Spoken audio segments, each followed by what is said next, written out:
Proverbe chapitre 5. Mon fils, sois attentif à ma sagesse, prête l'oreille à mon intelligence, afin que tu conserves la réflexion et que tes lèvres gardent la connaissance. Car les lèvres de l'étrangère distillent le miel et son palais est plus doux que l'huile. Mais à la fin, elle est amère comme l'absinthe, aiguë comme un glaive à deux tranchants. Ses pieds descendent vers la mort, ses pas atteignent le séjour des morts, afin de ne pas considérer le chemin de la vie. Elle est errante dans ses voies, elle ne sait où elle va. Et maintenant, mes fils, écoutez-moi, et ne vous écartez pas des paroles de ma bouche. Éloigne-toi du chemin qui conduit chez elle, et ne t'approche pas de la porte de sa maison, de peur que tu ne livres ta vigueur à d'autres, et tes années à un homme cruel, de peur que des étrangers ne se rassasient de ton bien et du produit de ton travail dans la maison d'autrui, de peur que tu ne gémisses près de ta faim, de peur que tu ne gémisses près de ta faim, quand ta chair et ton corps se consumeront, et que tu ne dises: comment donc ai-je pu haïr la correction, et comment mon cœur a-t-il dédaigné la réprimande? Comment ai-je pu ne pas écouter la voix de mes maîtres, ne pas prêter l'oreille à ceux qui m'instruisaient? Peu s'en est fallu que je n'ai éprouvé tous les malheurs au milieu du peuple de l'assemblée. Bois les eaux de ta citerne, les eaux qui sortent de ton puits. Tes sources doivent-elles se répandre dehors? Tes ruisseaux doivent-ils couler sur les places publiques? Qu'ils soient pour toi seul et non pour des étrangers avec toi. Que ta source soit bénie et fais ta joie de la femme de ta jeunesse.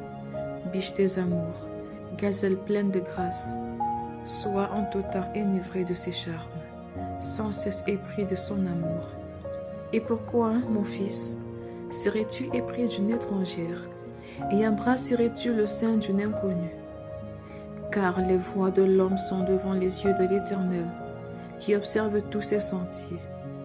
Le méchant est pris dans ses propres iniquités. Il est saisi par les liens de son péché. Il mourra faute d'instruction. Il chancellera par l'excès de sa folie. Amen.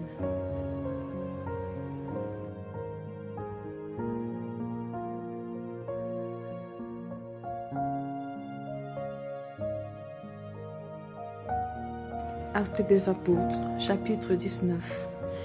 Pendant qu'Apollos était à Corinthe, Paul, après avoir parcouru les hautes provinces de l'Asie, arriva à Éphèse.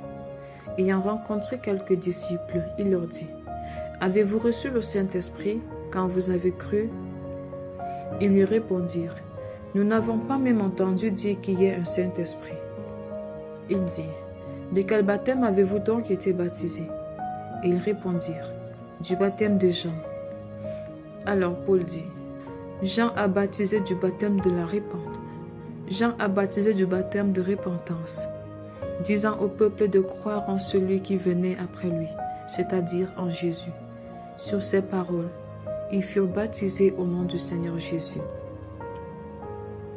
Lorsque Paul leur eut imposé les mains, le Saint-Esprit vint sur eux, et ils parlaient en langue et prophétisaient.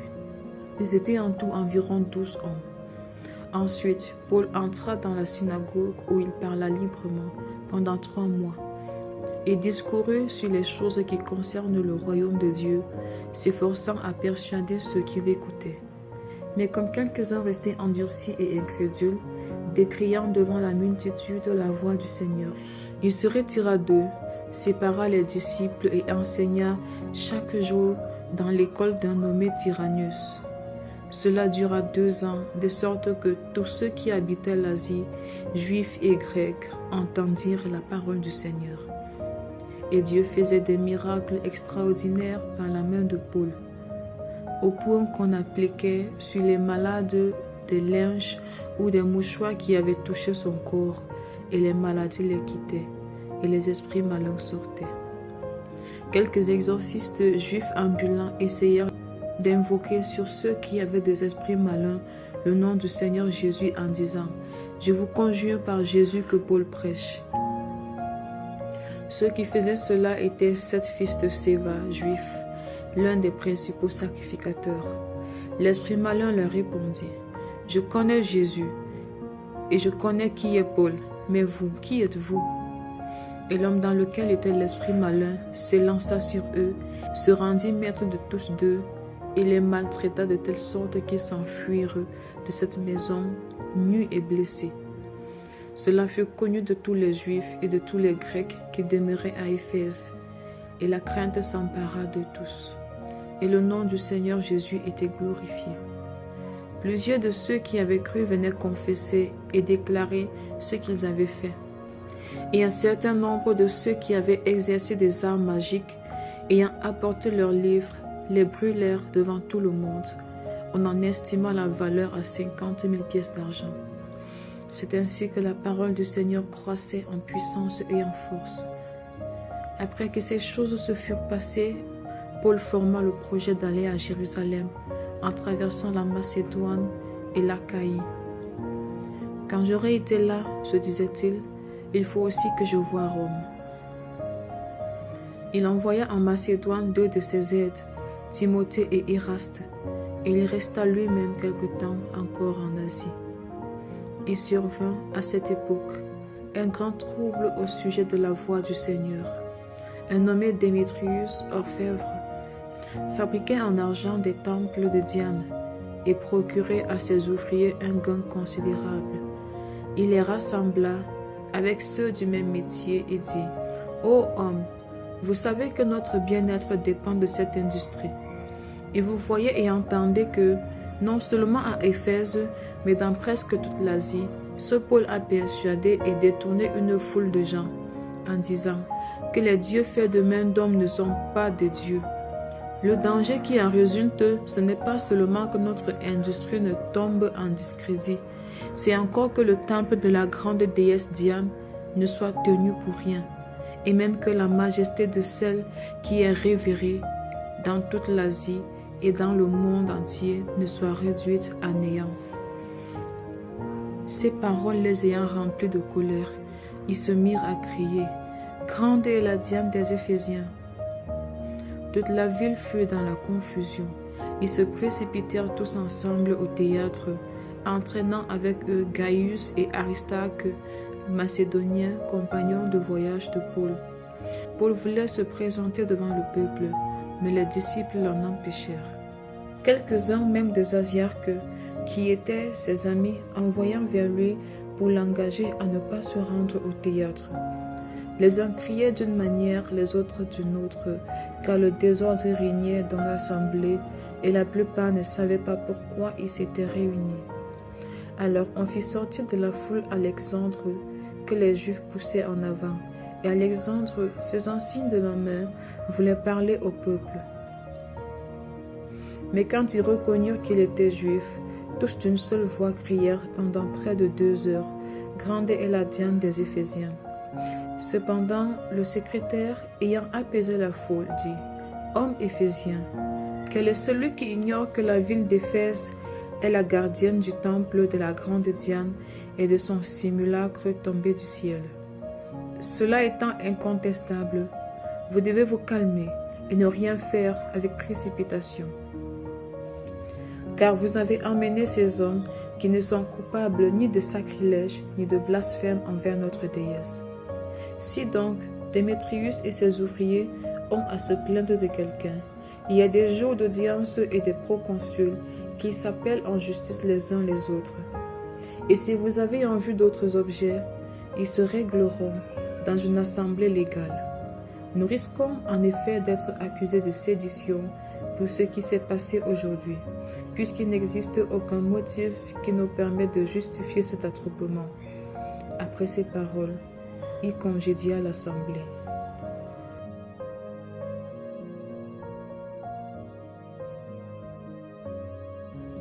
Acte 2, chapitre 20. Lorsque le tumulte eut cessé, Paul réunit les disciples et après les avoir exhortés, prit congé d'eux et partit pour aller en Macédoine. Il parcourut cette contrée, en adressant aux disciples de nombreuses exhortations. Puis il se rendit en Grèce, où il séjourna 3 mois. Il était sur le point de s'embarquer pour la Syrie, quand les Juifs lui dressèrent des embûches. Alors il se décida à reprendre la route de la Macédoine. Il avait pour l'accompagner jusqu'en Asie.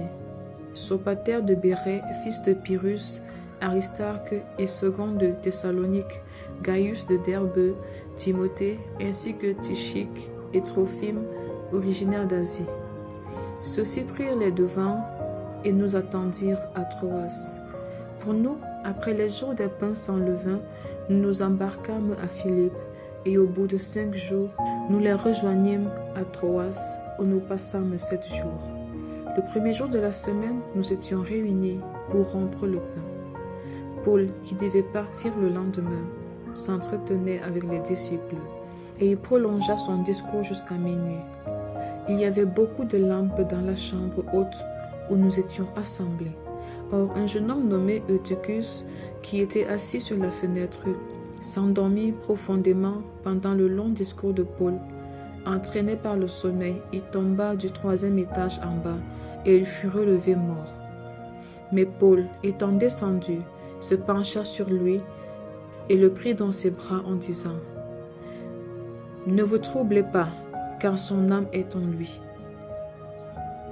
Quand il fut remonté, il rompit le pain et mangea, et il parla longtemps encore jusqu'au jour, après quoi il partit. Le jeune homme fut ramené vivant, et ce fut le sujet d'une grande consolation. Pour nous, nous précédâmes Paul sur le navire, et nous fîmes voile pour Assos, où nous avions convenu de le reprendre, parce qu'il devait faire la route à pied. Lorsqu'il nous eut rejoints à Assos, nous le prîmes à bord et nous allâmes à Mytilène. De là, continuant par mer, nous arrivâmes le lendemain vis-à-vis des Chios. Le jour suivant, nous cinglâmes vers Samos et le jour d'après, nous vînmes à Milète. Paul avait résolu de passer devant Éphèse sans s'y arrêter, afin de ne pas perdre de temps en Asie, car il se hâtait pour se trouver, si cela était possible, à Jérusalem le jour de la Pentecôte. Cependant, de Mylène, Paul envoya chercher à Éphèse les anciens de l'Église. Lorsqu'ils furent arrivés vers lui, il leur dit « Vous savez de quelle manière, depuis le premier jour où je suis entré en Asie, je me suis sans cesse conduit avec vous, servant le Seigneur en toute humilité, avec larmes et au milieu des épreuves que me suscitaient les embûches des Juifs. Vous savez que je n'ai rien caché de ce qui vous était utile, et que je n'ai pas craint de vous prêcher et de vous enseigner publiquement et dans les maisons, annonçant aux Juifs et aux Grecs la repentance envers Dieu et la foi de notre Seigneur Jésus-Christ. Et maintenant, voici, lié par l'Esprit, je vais à Jérusalem, ne sachant pas ce qui m'y arrivera. Seulement, de ville en ville, l'Esprit Saint m'avertit que des liens et des tribulations m'attendent. Mais je ne fais pour moi-même aucun cas de ma vie, comme si elle m'était précieuse, pourvu que j'accomplisse ma course avec joie, et le ministère que j'ai reçu du Seigneur Jésus, d'annoncer la bonne nouvelle de la grâce de Dieu. Et maintenant, voici, je sais que vous ne verrez plus mon visage, vous tous du milieu desquels j'ai passé en prêchant le royaume de Dieu. C'est pourquoi je vous déclare aujourd'hui que je suis pur du sang de vous tous, car je vous ai annoncé tout le conseil de Dieu, sans en rien cacher. Prenez donc garde à vous-même et à tout le troupeau sur lequel le Saint-Esprit vous a établi évêque, pour paître l'Église du Seigneur, qui s'est acquise par son propre sang. Je sais qu'il s'introduira parmi vous après mon départ des loups cruels qui n'épargneront pas le troupeau, et qu'il s'élèvera du milieu de vous des hommes qui enseigneront des choses pernicieuses pour entraîner les disciples après eux. Veillez donc, vous souvenant que, durant 3 années, je n'ai cessé nuit et jour d'exhorter avec larmes chacun de vous. Et maintenant je vous recommande à Dieu et à la parole de sa grâce, à celui qui peut édifier et donner l'héritage avec tous les sanctifiés. Je n'ai désiré ni l'argent, ni l'or, ni les vêtements de personne. Vous savez vous-même que ces mains ont pourvu à mes besoins et à ceux des personnes qui étaient avec moi. Je vous ai montré de toute manière que c'est en travaillant ainsi qu'il faut soutenir les faibles et se rappeler des paroles du Seigneur, qui a dit lui-même, « Il y a plus de bonheur à donner qu'à recevoir. » Après avoir ainsi parlé, il se mit à genoux et il pria avec eux tous. Et tous fondirent en larmes et se jetant au cou de Paul. Il l'embrassait, affligé surtout de ce qu'il avait dit, qu'il ne verrait plus son visage, et ils l'accompagnèrent jusqu'au navire.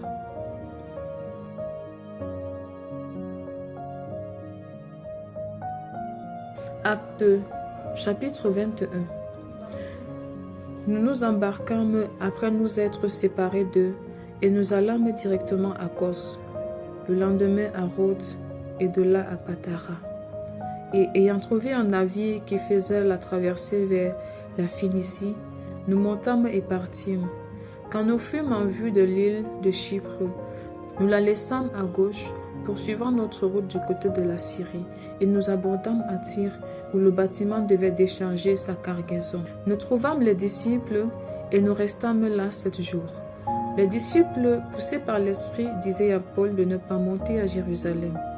Mais lorsque nous fûmes au terme des 7 jours, nous nous acheminâmes pour partir. Et tous nous accompagnèrent avec leurs femmes et leurs enfants jusqu'au hors de la ville. Nous nous mîmes à genoux sur le rivage et nous priâmes. Puis, ayant pris congé les uns des autres, nous montâmes sur le navire et ils retournèrent chez eux. Achevant notre navigation, nous allâmes de Tyr à Ptolémaïs, où nous saluâmes les frères et passâmes un jour avec eux. Nous partîmes le lendemain et nous arrivâmes à Césarée. Étant entrés dans la maison de Philippe l'évangéliste, qui était l'un des 7, nous logeâmes chez lui. Il avait 4 filles vierges qui prophétisaient. Comme nous étions là depuis plusieurs jours, un prophète nommé Agabus descendit de Judée et vint nous trouver. Il prit la ceinture de Paul, se lia les pieds et les mains et dit, « Voici ce que déclare le Saint-Esprit. L'homme à qui appartient cette ceinture, les Juifs le lieront de la même manière à Jérusalem et le livreront entre les mains des païens. » Quand nous entendîmes cela, nous et ceux de l'endroit, nous priâmes Paul de ne pas monter à Jérusalem. Alors il répondit, « Que faites-vous » en pleurant et en me brisant le cœur. Je suis prêt, non seulement à être lié, mais encore à mourir à Jérusalem pour le nom du Seigneur Jésus. Comme il ne se laissait pas persuader, nous n'insistâmes pas et nous dîmes que la volonté du Seigneur se fasse. Après ces jours-là, nous fîmes nos préparatifs et nous montâmes à Jérusalem. Quelques disciples de Césarée vinrent aussi avec nous et nous conduisirent chez un nommé Mnason de l'île de Chypre, ancien disciple chez qui nous devions loger. Lorsque nous arrivâmes à Jérusalem, les frères nous reçurent avec joie. Le lendemain, Paul se rendit avec nous chez Jacques, et tous les anciens s'y réunirent. Après les avoir salués, il raconta en détail ce que Dieu avait fait au milieu des païens par son ministère. Quand ils l'eurent entendu, ils glorifièrent Dieu, puis ils lui dirent, « Tu vois, frère, combien de milliers de Juifs ont cru, et tous sont zélés pour la foi. Or, ils ont appris que tu enseignes à tous les Juifs qui sont parmi les païens à renoncer à Moïse, leur disant de ne pas circoncire les enfants et de ne pas se conformer aux coutumes. Que faire donc? Sans aucun doute la multitude se rassemblera, car on saura que tu es venu. C'est pourquoi fais ce que nous allons te dire. Il y a parmi nous 4 hommes qui ont fait un vœu. Prends-les avec toi, purifie-toi avec eux, et pourvois à leurs dépenses, afin qu'ils se rasent la tête. Et ainsi, tous sauront que ce qu'ils ont entendu dire sur ton compte est faux, mais que toi aussi, tu te conduis en observateur de la loi. à l'égard des païens qui ont cru. Nous avons décidé et nous leur avons écrit qu'ils eussent à s'abstenir des viandes sacrifiées aux idoles, du sang, des animaux étouffés et de l'impudicité. Alors Paul prit ses hommes, se purifia et entra le lendemain dans le temple avec eux pour annoncer à quel jour la purification serait accomplie et l'offrande présentée pour chacun d'eux. Sur la fin de 7 jours, les Juifs d'Asie, ayant vu Paul dans le temple, soulevèrent toute la foule et mirent la main sur lui, en criant « Homme israélite, au secours! Voici l'homme qui prêche partout et à tout le monde contre le peuple, contre la loi et contre ce lieu. Il a même introduit des Grecs dans le temple et a profané ce saint lieu. Car ils avaient vu auparavant Trophime d'Éphèse avec lui dans la ville, et ils croyaient que Paul l'avait fait entrer dans le temple. Toute la ville fut émue et le peuple accourut de toutes parts. Ils se saisirent de Paul et le traînèrent hors du temple, dont les portes furent aussitôt fermées. Comme ils cherchaient à le tuer, le bruit vint au tribun de la cohorte que tout Jérusalem était en confusion. À l'instant, il prit des soldats et des centeniers et courut à eux. Voyant le tribun et les soldats, ils cessèrent de frapper Paul. Alors le tribun s'approcha, se saisit de lui et le fit lier de 2 chaînes. Puis il demanda qui il était et ce qu'il avait fait. Mais dans la foule, les uns criaient d'une manière, les autres d'une autre, ne pouvant donc rien apprendre de certains à cause du tumulte. Il ordonna de le mener dans la forteresse. Lorsque Paul fut sur les degrés, il dut être porté par les soldats à cause de la violence de la foule, car la multitude du peuple suivait en criant « Fais-le mourir !» Au moment d'être introduit dans la forteresse, Paul dit au tribun « M'est-il permis de te dire quelque chose ?» Le tribun répondit « Tu sais le grec ? Tu n'es donc pas cet Égyptien qui s'est révolté dernièrement et qui a emmené dans le désert 4000 brigands ? Je suis juif, reprit Paul de Tarse en Cilicie, citoyen d'une ville qui n'est pas sans importance. Permets-moi, je te prie, de parler au peuple. Le tribun, le lui ayant permis, Paul, debout sur les degrés, fit signe de la main au peuple. Un profond silence s'établit, et Paul, parlant en langue hébraïque, dit «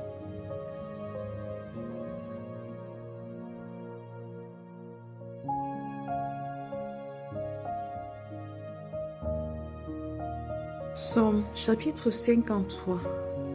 Au chef des chantres, sur la flûte, cantique de David. L'insensé dit en son cœur, il n'y a point de Dieu. Ils se sont corrompus, ils ont commis des iniquités abominables. Il n'en est aucun qui fasse le bien. Dieu du haut des cieux regarde les fils de l'homme pour voir s'il y a quelqu'un qui soit intelligent, qui cherche Dieu. Tous sont égarés, tous sont pervertis. Il n'en est aucun qui fasse le bien, pas même un seul. Ceux qui commettent l'iniquité ont-ils perdu le sens? Ils dévorent mon peuple, ils le prennent pour nourriture, ils n'invoquent point Dieu. Alors ils trembleront d'épouvante, sans qu'il y ait sujet d'épouvante. Dieu dispersera les eaux de ceux qui campent contre toi. Tu les confondras, car Dieu les a rejetés. Oh, qui fera partir de Sion la délivrance d'Israël. Quand Dieu ramènera les captifs de son peuple, Jacob sera dans l'allégresse, Israël se réjouira. Amen.